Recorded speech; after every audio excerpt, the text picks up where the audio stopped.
Donc celui-là il est bien aussi, c'est le 121, donc c'est un 416 UL. Et c'est une boîte PowerShift. Donc c'est un peu particulier parce que c'est 8 rapports. Et c'est pas comme une boîte automatique, c'est vraiment différent. C'est-à-dire que quand on appuie sur la pédale, il y a une sorte de temps de latence avant qu'il réagisse.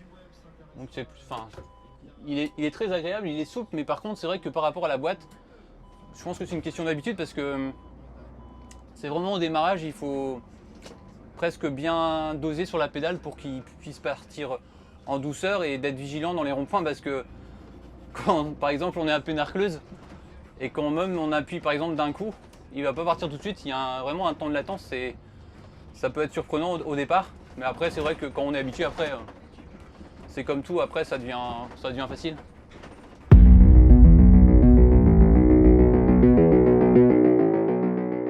Bienvenue sur cette chaîne Kibro. Ici, on parle de transport, de mobilité et plus particulièrement de cars et bus. Retrouvez chaque semaine des reportages, des portraits et découvrez notre quotidien. Métier de la route, on vous amène avec nous. C'est parti!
Alors là je suis content parce que je viens de passer le quart au rouleau, j'ai eu le temps de le mettre propre avant de faire la ligne 2156-1, donc on a l'habitude de faire en ce moment. La ligne 2156-1 c'est le trajet de l'Esnomin jusqu'à Trégarantec et on termine sur Ploudaniel.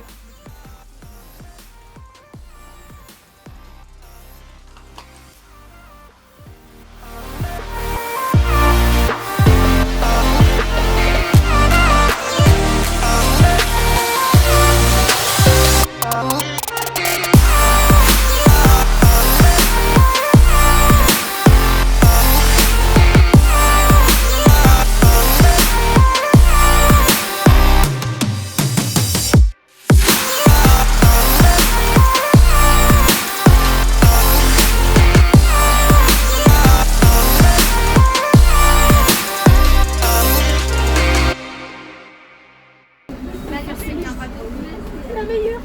Hier, Léonie, je vais faire la première. Je lui ai dit, non, je t'ai fait la première. Je ne vais jamais me rassurer cette fois.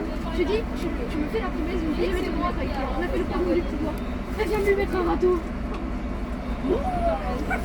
Ah bah, un peu. Il y a ma carte de self qui est. Il est mal placé. C'est ma carte de self de ce week-end, c'est une belle affaire. C'est pas bien, un esprit mal placé. Non, ça c'est. Plaisir pour allez, s'il te plaît. En plus, je suis Alors, je viens de terminer le circuit ici à Landruc, un peu avant là, sur la 2156-2. Et je pense que ce serait intéressant de vous montrer quelques éléments du tableau de bord. Ça peut être sympa de vous expliquer un peu par exemple tous les commandes, à quoi ça correspond. Donc je vais vous montrer ça tout de suite.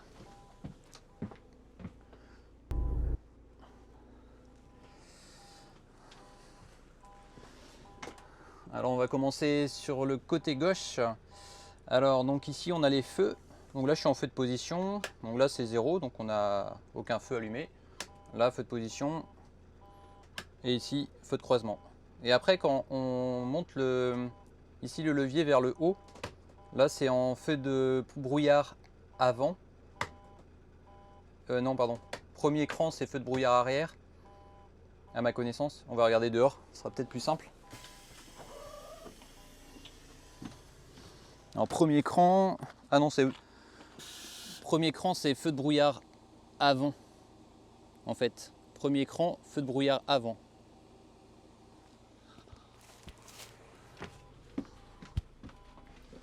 Et donc on va au deuxième cran, et là deuxième cran quand c'est allumé c'est feu de brouillard arrière. Bon là on va couper parce que c'est pas nécessaire de les laisser. Ensuite ici c'est le réglage des rétroviseurs. Donc là rétroviseur de gauche. Donc là je le règle, vous voyez qu'il bouge. Voilà. Ensuite ici c'est à 0 pour remettre à 0. Ensuite à droite, rétroviseur de droite. Hop. Voilà. Donc on va remettre à 0. Ensuite on va commencer par le haut. Alors, donc on va dire ici c'est le pare-soleil. Je vais vous montrer ce que ça donne. Donc le bouton du bas pour le descendre, bouton du haut. Donc là je suis sur le bouton du haut pour le remonter. Ensuite ce bouton là c'est pour désaccoupler le ralentisseur avec la pédale de frein. Et il y a un témoin qui s'affiche au tableau de bord. Je vais un peu zoomer. Voilà comme ça. Donc ce témoin là en fait ça indique que la pédale de frein n'est pas couplée avec le ralentisseur. Donc en général on le laisse toujours actif. Donc je vais remettre le bouton sur sa position initiale. Et là il s'éteint au tableau de bord. Ensuite ici c'est l'ASR, c'est en rapport avec le freinage, par contre je ne connais pas trop. Donc quand on ne connaît pas je ne le touche pas, comme je ne le connais pas. Ensuite ici à ma connaissance c'est le bip, l'avertisseur de une sorte de radar de recul. Donc là il est pour moi activé, là il est désactivé. Ensuite ici c'est intéressant aussi, c'est les différents éléments d'affichage sur le cadran du milieu. Donc c'est à dire qu'il faut appuyer pour faire défiler, et là c'est pour revenir au menu principal. Donc on va faire défiler en appuyant sur la touche du bas et ça donne ça. Voilà, donc là je fais défiler, j'appuie un cran. Donc là j'ai la pression des bouteilles d'air. Là j'ai la pression d'huile. Là j'ai le niveau d'AdBlue, après le voltage des batteries. Après ici c'est les consommations et puis les kilomètres parcourus. Donc a priori j'ai parcouru 18 km depuis que j'ai démarré. Bon, bref voilà. Par contre quand j'attends trop longtemps il revient à l'écran initial, donc je vais faire défiler. Et je crois que là après c'est tout. Oh, voilà. Donc là on a défilé la totalité. Ah oui, si, ce qui est bien c'est que quand on sélectionne en fait le damier, quand on sélectionne le damier c'est pour bloquer, c'est-à-dire si je fais défiler donc avec la touche du bas et que je veux laisser par exemple les consommations, ça peut être intéressant.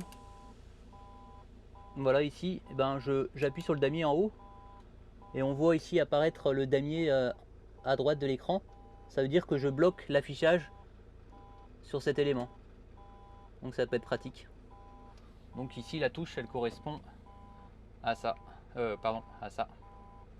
Donc là je vais le désactiver, donc je rappuie dessus.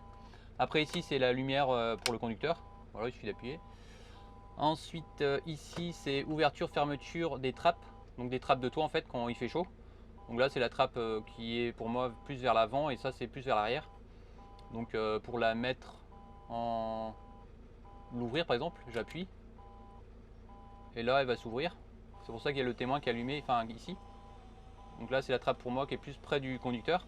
Et ici je vais l'activer aussi, c'est la trappe qui est plus près de l'arrière du véhicule.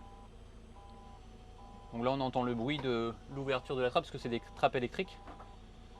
Et pour pouvoir après les refermer, à ma connaissance il faut rappuyer en haut si on a appuyé sur en haut. Et rappuyer en bas si on avait appuyé sur en bas, parce que vous voyez il y a un signe ici qui indique comment on veut ouvrir la trappe. Soit comme ça ou soit comme ça. Donc voilà. Ensuite ici, j'ai la porte ouverte. Donc quand la porte est ouverte, c'est les feux de détresse à l'ouverture des portes. Donc là, alors ça continue parce que j'ai appuyé sur l'autre bouton là-bas. Bref, ça c'est intéressant aussi. Ici c'est pour la plaque scolaire. Donc en fait je vous montrerai tout à l'heure peut-être. Ouais, je vais vous montrer maintenant. En fait quand ici je laisse comme ça désactiver, il y a un rideau en fait qui cache la plaque écolier. Et quand je vais appuyer, je vais aller vite fait dehors pour vous montrer. Quand je vais appuyer, il y a le rideau qui va s'ouvrir pour pouvoir afficher la plaque scolaire. Donc là, je rappuie. Ouais, c'est ici en fait. Bon, il a été trop rapide, mais il y a un rideau qui se ferme quand on désactive la plaque écolier. Et quand on l'active, hop, le rideau il remonte. Voilà. Donc là, je n'ai pas été assez rapide. Donc la plaque écolier, on a vu. Donc là, on a fini le scolaire, donc je vais la couper. Ça, c'est la fenêtre électrique. Donc elle est là, la fenêtre. Donc là, pour descendre. Donc bah, ce qui est logique, bas pour descendre et là pour remonter haut.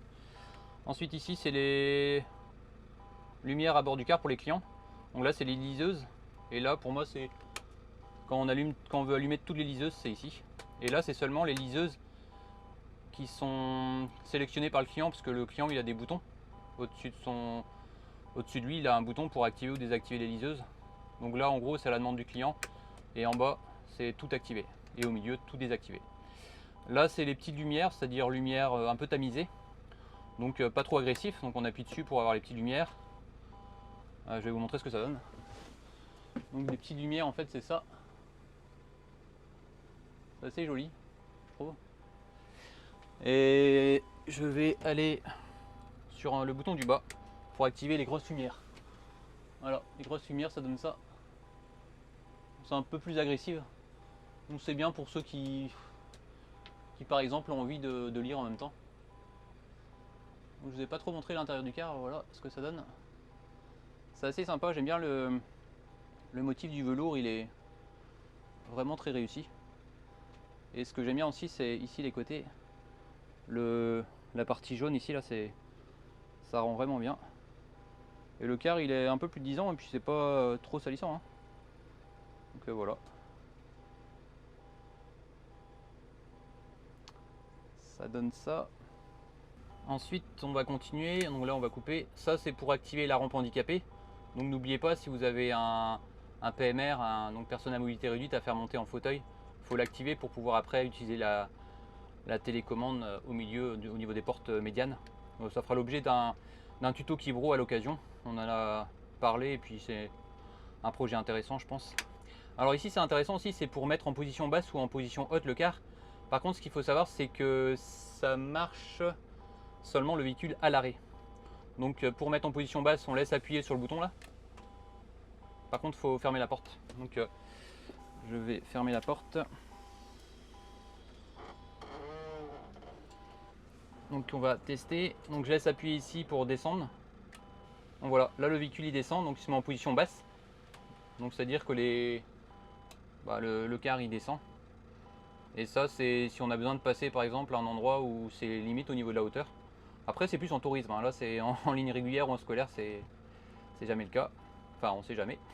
Après ici on appuie là pour remettre en position normale, parce que en fait sur le tableau de bord ce qui est intéressant, c'est qu'on voit ici le témoin. Donc avec la flèche vers le bas, il nous dit le car il est en position basse. Et pour le remettre à niveau, enfin niveau normal, on rappuie ici et hop, il se remet normal. Donc là il remonte ce qu'on appelle l'assiette. Voilà. Et là le tableau de bord il est version normale, on va dire. Après en position haute aussi c'est intéressant, donc on laisse appuyer là, hop, là il remonte. Donc je laisse appuyer jusqu'au maxi, là il va monter assez haut.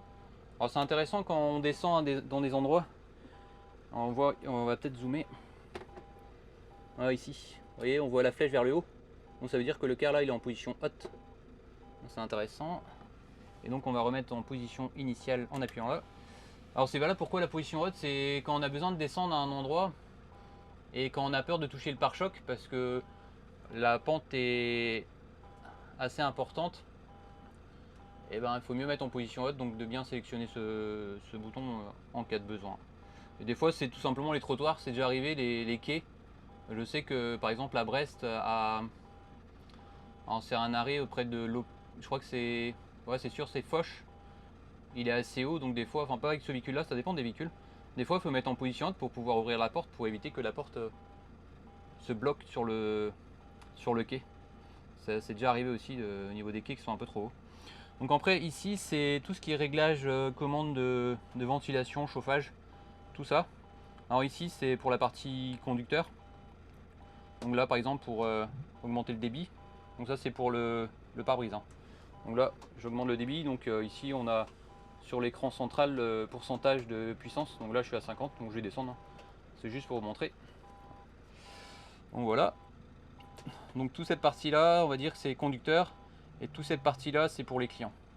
Donc les clients ça va être, donc là c'est Webasto, là c'est la climatisation. Je vais pas aller dans le détail, mais le plus important c'est ces deux boutons là. Donc celui-là par exemple. Et après on met moins plus. Donc là on va augmenter. Et ça donne ça en fait, on augmente le débit de la ventilation pour les passagers. Et là on diminue. Et après ici ce bouton là. Voilà, ça donne ça. On peut augmenter aussi par ce bouton là. Mais les boutons que j'utilise surtout hein, c'est celui-là. Et on augmente ici la puissance en fait de la température. Et ici on diminue. Voilà. Après on va faire le tour. Donc ici c'est le micro. Le micro il est situé juste là. Donc en fait je le prends par exemple.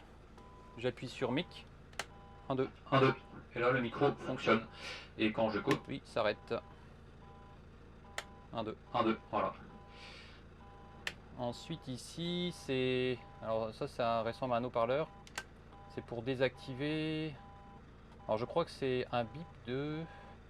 Ah je ne me rappelle plus. Donc je vais pas vous dire des bêtises, je ne me souviens plus. C'est en rapport avec un bip parce que c'est un haut-parleur mais je ne me souviens plus lequel. Après ici c'est l'éclairage des soutes à bagages. Ici c'est le désembuage à la fois de ici la vitre conducteur mais aussi des rétroviseurs. Et de la porte aussi qui est quand même très pratique. On arrive au bout. Hein. Ici c'est klaxon, il y a 2 tons. Bon, je vais pas le mettre parce que c'est un peu agressif. Donc là on est sur le klaxon on va dire de campagne qui est assez puissant. Et là c'est le klaxon de ville qui est plus doux. Voilà, ici c'est plus pour la boîte de vitesse. Je vais vous montrer vite fait la boîte de vitesse, c'est une boîte robotisée, c'est intéressant. Ici c'est pour le forcer à le mettre en neutre, mais c'est plus quand il y a un problème technique. Et là c'est pour le forcer à passer la marche arrière il me semble. Et après ici c'est, à mon avis je crois que c'est quand on active, c'est pour pouvoir activer aussi le son à l'extérieur par rapport au SEIV, il me semble que c'est ça. Donc quand on appuie dessus, 1, 2, 1, 2. Je crois que c'est ça. C'est pour activer le son au niveau des haut-parleurs qui est à l'extérieur du véhicule. Je crois que c'est ça. Hein. On va vérifier après parce que je suis pas sûr de moi. Ensuite là on a le frein de parc. Donc c'est comme un frein à main tout simplement.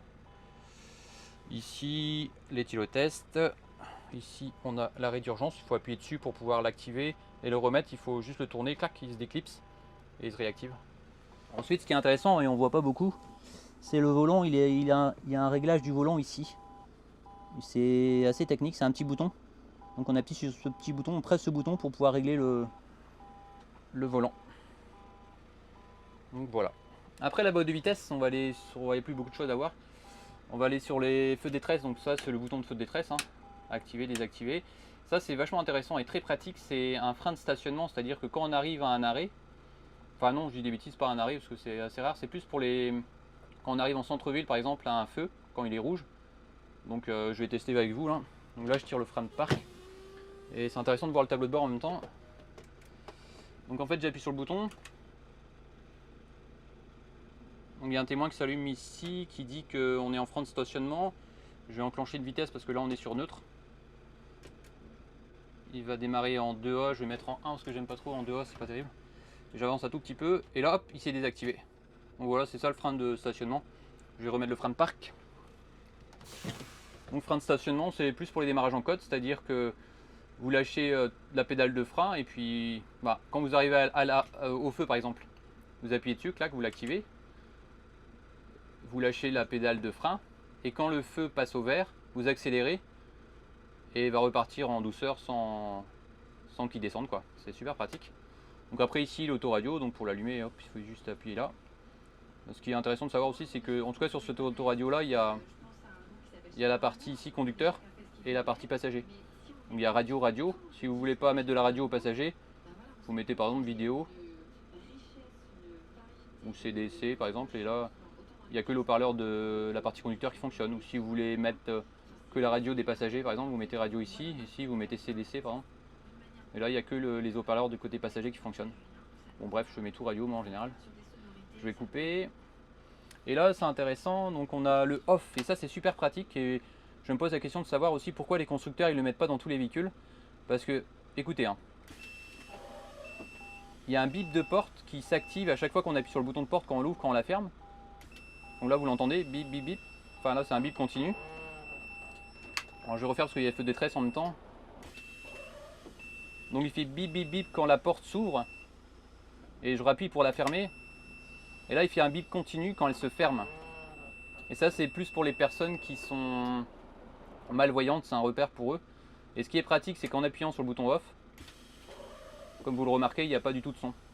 Et ça c'est super pratique parce que quand on est toute la journée à faire la ligne et qu'il y a des bips qui s'activent en permanence, c'est vrai que c'est à force c'est pas facile quoi. Donc si les constructeurs pouvaient mettre ce bouton dans tous les véhicules, ça serait l'idéal. Par contre je sais pas si c'est faisable parce que ouais, ils ont aussi des contraintes au niveau des lois, je sais pas si c'est légal, enfin bref. En tout cas on n'en voit plus maintenant, donc il doit avoir une raison, hein. Mais c'est vrai que pour les chauffeurs, si on pouvait désactiver et activer le son de la porte, ce serait génial, hein. Parce que les personnes malvoyantes, on les repère, donc on pourrait bénéficier de ce bouton là, ça serait une super idée je pense. Moi, je vais finir maintenant par la boîte de vitesse, parce que la boîte de vitesse elle est super intéressante. Donc le levier il ressemble à ça, ça s'appelle Power Shift.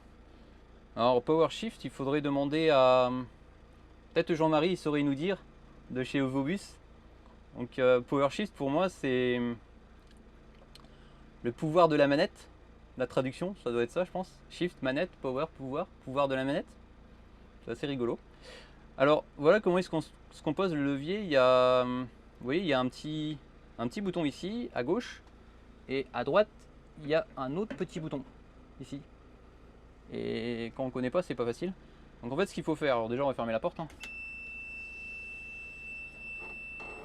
Ce qu'il faut faire en premier, c'est appuyer sur la pédale de frein et appuyer sur le bouton ici, et tout en appuyant sur le bouton, vous amenez le levier vers l'avant et vous lâchez, et là il passe en 2A. Donc A c'est pour automatique. Donc après je vais desserrer le frein de parc, et je vais avancer un tout petit peu. Donc là voilà, il part comme ça en 2A. C'est une boîte 8 vitesses. Et là c'est important, quand vous voulez mettre en neutre, il faut juste appuyer ici, juste sur ce bouton de droite. Hop, et voilà, il se remet ici en N. Et la marche arrière, il faut appuyer sur le bouton ici et amener le levier vers l'arrière. Et là, voilà, il s'est mis en R ici, vous voyez. Et donc je vais pas faire parce que là je vais pas reculer, mais en appuyant sur la pédale d'accélérateur, le véhicule va reculer.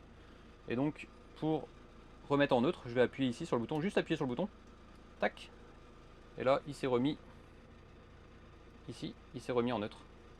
Donc voilà, je trouve c'est moi j'aime bien cette boîte.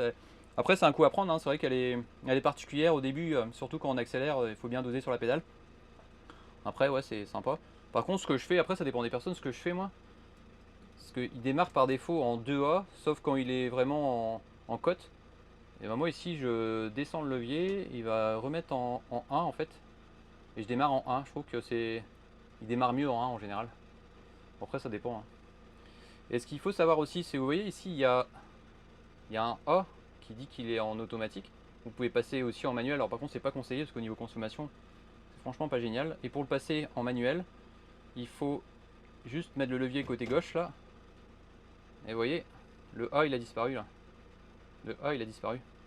Quand je vais faire, donc je remets côté gauche, là il passe en automatique avec le A, je redonne un coup sur la gauche, et là hop il disparaît. Donc là je suis pas en automatique, je suis en manuel. Donc je redonne hop un coup, en fait je vais donner un coup comme ça. Donc là il va passer en automatique. Voilà. Là je redonne un coup, il repasse en manuel, je redonne un coup. Voilà, c'est bon à savoir. Donc je pense qu'on a fait le tour. Je vais juste peut-être faire une vidéo rapidement Alors, avant je vais le mettre en neutre, hein. Donc j'appuie là. Juste faire le tour rapidement du tableau de bord et à l'intérieur du car, et puis je peux mettre une musique sympa de fond, ça peut être sympa. Voilà. Allez.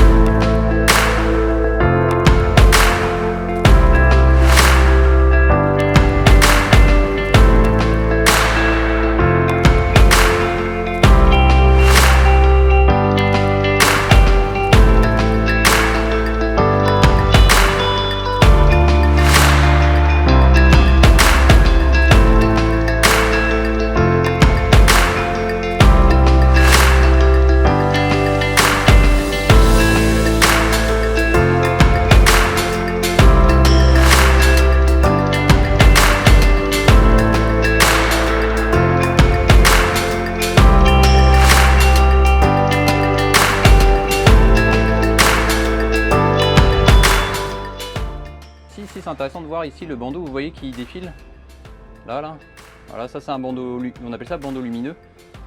C'est un bandeau spec, et en gros quand on sélectionne, alors on voit pas d'ici, ici peut-être derrière, en fait quand on sélectionne la géolocalisation, le SEIV, bah, tout va se piloter automatiquement, c'est à dire qu'ici il va mettre prochain arrêt avec le nom d'arrêt.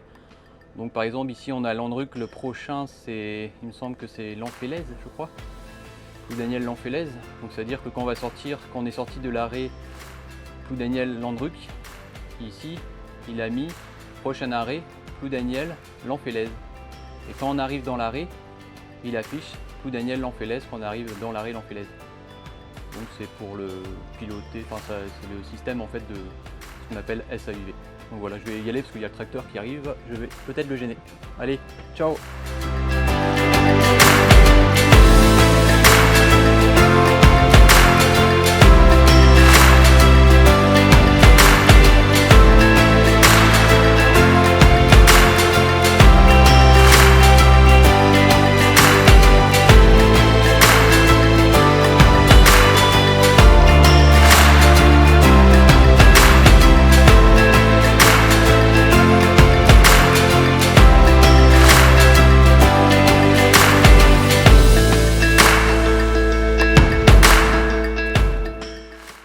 Je pense que la semaine prochaine, alors je sais pas quand je vais sortir cette vidéo va sûrement sortir le premier dimanche de février, et lundi je pars au contrôle technique, ça va être une vidéo sympa. Je vais sûrement aller au contrôle technique avec Daniel, parce qu'il va amener je crois que c'est 159 au contrôle technique, donc comme ça on va pouvoir prendre des vues sympas. Donc comme ça je pense que je vais la sortir après celle-ci, le week-end d'après, le dimanche après. Donc après bah pareil, si vous avez d'autres idées, d'essayer de varier un peu les sujets, je pense que ça peut être une bonne idée. Voilà, si vous avez des commentaires, mettez-les, puis on se dit à bientôt. Bonne soirée, ciao.